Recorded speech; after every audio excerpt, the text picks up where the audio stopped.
நான் வந்து ரொம்ப சமீபத்தில தான் டைரி படத்த பார்த்தேன். டைரி படத்த பார்க்கவே இது எங்கேயோ பார்த்த மாதிரி இருக்கே! அப்படின்னு தோண ஆரம்பிச்சுருச்சு. அதுக்கப்புறமா அத நான் சர்ச் பண்ணி பார்க்குறப்ப புரிஞ்சிருச்சு. ஓகே, இது அந்த கதை இல்ல, இது அது இல்ல அப்படிங்கிற மாதிரி. ஸோ எந்த மாதிரி கதை அப்படிங்கிறத நான் இப்ப இந்த வீடியோல ஃபுல்லா சொல்றேன் கேளுங்க. இன்னிசை பாண்டியன் இயக்கத்துல அருள்நிதி, பவித்ரா மாரிமுத்து உள்ளிட்ட பலர் நடிச்சிருக்க படம் தான் டைரி. ஹாரர் த்ரில்லர் படமா உருவாகி இருக்கக்கூடிய இது ஒவ்வொரு நொடியும் அடுத்த சீன் என்ன ஆகும் அப்படிங்கிற மாதிரி இருக்கை நுனியில் அமர வைக்கும் படமா வெளியாகி இருந்திருக்கு. எஸ் கதிரேசன் தயாரிப்புல உருவாகி இருக்கக்கூடிய இந்த படத்தை SP ராஜா சேதுபதி தொகுத்திருக்காரு. இசை ரோன் ஈதன் யோகன். ஒரு பேருந்து பயணம் பற்றிய கதையா இருக்கு இதுல பாத்தீங்கன்னா அருள்நிதி ஒரு காவல் அதிகாரியா நடிச்சிருக்காரு.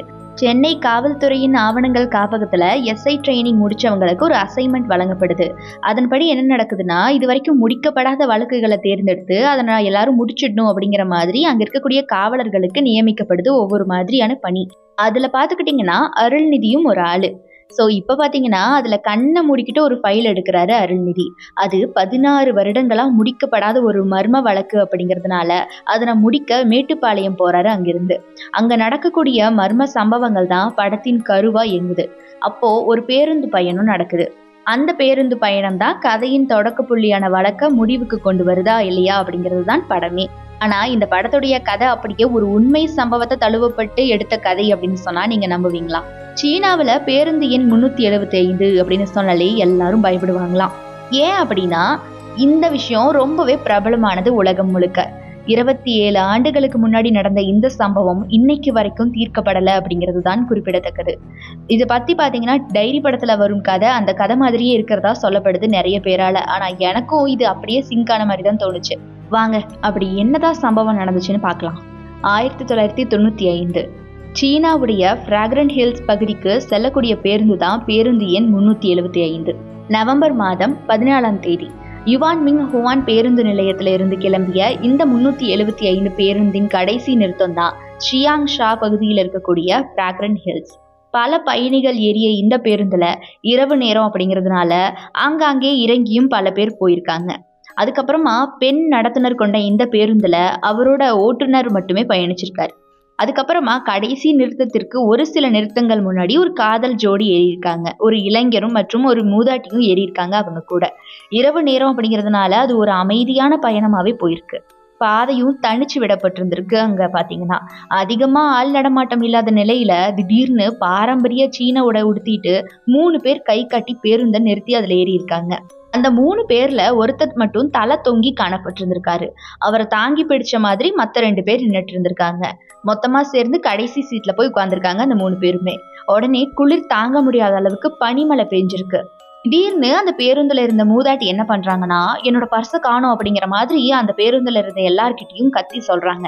அப்படியே திரும்பி ஸ்லோ மோஷன்ல என்ன பண்றாங்கன்னா, கூட பயணிச்சுட்டு இருந்த இளைஞனை பார்த்து இவன் தான் திருடிட்டான் அப்படின்னு சொல்லிட்டு திருட்டு பழி அவன் மேல போட்டு கத்த ஆரம்பிக்கிறாங்க. அடுத்து இந்த பேருந்தை காவல் நிலையத்திற்கு நம்ம எடுத்துட்டு போகணும் அப்படிங்கிற மாதிரி மூதாட்டி வந்து வலியுறுத்தி இருக்காங்க.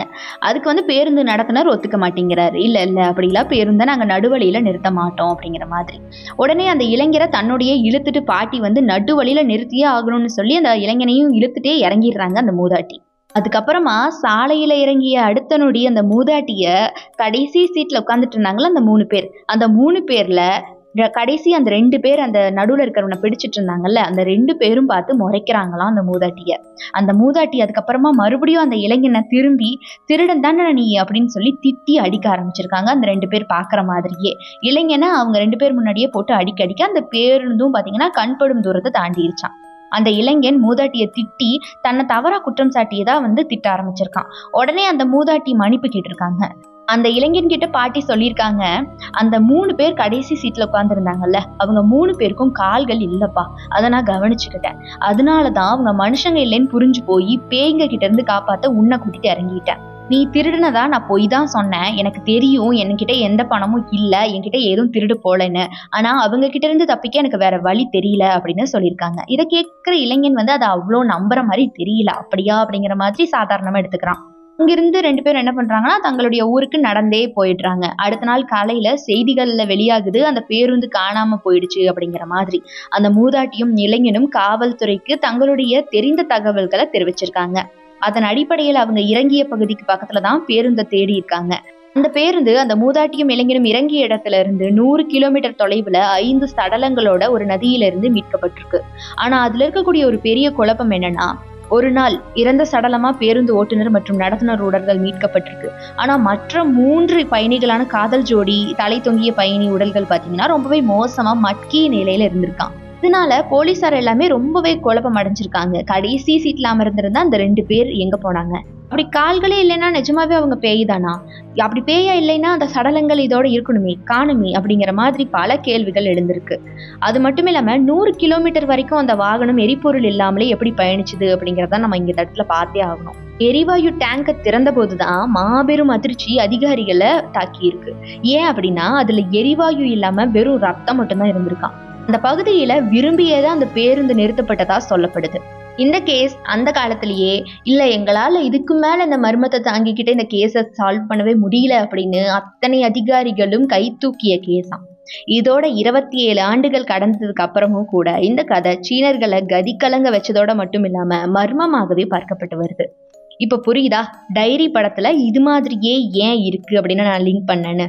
இந்த கதை இப்போ ரொம்பவே ஹிட் ஆகி ஓடிட்டு இருக்கு. டைரி படத்துல ரொம்பவே வரவேற்பும் கிடைச்சிருக்கு. ஆனா இந்த பேருந்து எண் 375 அப்படிங்கிற தகவலும் கதையும் இது நிஜமாவே நடந்துச்சா அப்படிங்கிற மாதிரியான கேள்விகளும் இன்னைக்கும் உலா வந்துகிட்டு தான் இருக்கு. பல பேர் உலகம் முழுக்க பகிரப்பட்டாலும் கூட இது கதையா இல்ல நிஜமா, உண்மையாலுமே அந்த பாட்டி சொன்னது உண்மைதானா, அப்படி நடந்திருந்துச்சுன்னா அந்த 2 பேர் எங்க, இந்த மாதிரி பல கேள்விகளும் குழப்பங்களும் உலா வந்துகிட்டு தான் இருக்கு. இன்னொரு விஷயம் நான் உதிரி தகவலா சொல்லட்டுமா? இந்த பேருந்து எண் 375 இன்னைக்கும் சீனா பகுதியில நான் சொன்ன அதே இடத்துல இரவு நேரத்துல அப்படியே நேரம் மாறாம நபர்கள் மாறாம உலா வந்துகிட்டு தான் இருக்கான் பேய் பேருந்தா. இது நம்ப முடியுதா உங்களால? இதை பத்தி நீங்க என்ன நினைக்கிறீங்க அப்படிங்கறத மறக்காம கமெண்ட் பாக்ஸ்ல கமெண்ட் பண்ணிடுங்க. இந்த வீடியோ உங்களுக்கு கண்டிப்பா பிடிச்சிருக்கும் அப்படின்னு நான் நம்புறேன்.